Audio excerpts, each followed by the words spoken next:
অনৈতিকতায় ভরপুর আইনজীবী কিংবা বিচারক চাই না। আমরা এমন একটি বিচার ব্যবস্থা চাই যে বিচার ব্যবস্থা শুধুমাত্র অর্থনৈতিক ভাবে দুর্নীতিমুক্ত হবে না, ইন্টেলেকচুয়ালি তারা দুর্নীতিগ্রস্ত হবে না, এরকম একটি বিচার ব্যবস্থা আমরা চাই।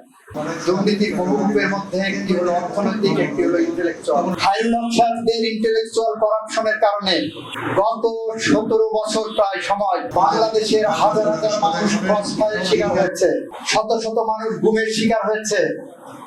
60 লক্ষের উপর বিএনপির নেতাকর্মীর বিরুদ্ধে মিথ্যা কাহিনী মামলা হয়েছে। যে মামলার আসামির তালিকায় এমন লোকজন আছে যারা মামলার যে ঘটনার তারিখ দেখানো হচ্ছে তার 10 থেকে 15-20 বছর আগে কবরে শায়িত হয়েছেন। আমরা ইন্টেলেকচুয়াল করাপশনের জায়গাও রাখতে চাই না বন্ধুরা আমার। সেই কারণেই বলেছি সচিবালয় আইনটা আমরা আরো বেশি যাচাই বাছাই করে পর্যবেক্ষণ করে এমন একটি আইন আনতে চাই যেখানে সত্যিকার অর্থে বিচারকরা সাংবিধানিক ভাবে যে পথ নির্দেশ করা আছে সেই পথে হেঁটে যেতে পারেন। এটাই আমাদের লক্ষ্য।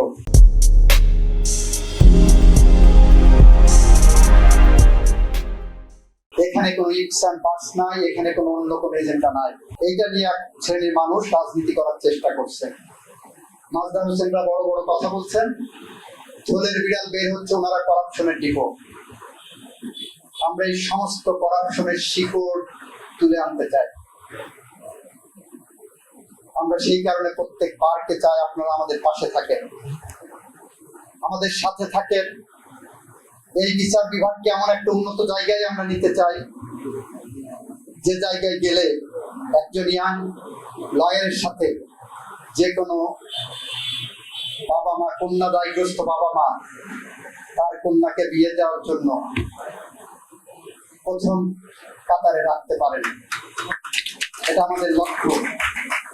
আমরা বার কাউন্সিলের পরীক্ষা পদ্ধতিটাকে এমন জায়গায় নিয়ে যাওয়ার চেষ্টা করেছি, দুর্নীতির সমস্ত রকম ধারণার বাইরে আমরা বার কাউন্সিল নির্বাচন পরীক্ষা পদ্ধতি রেখেছি।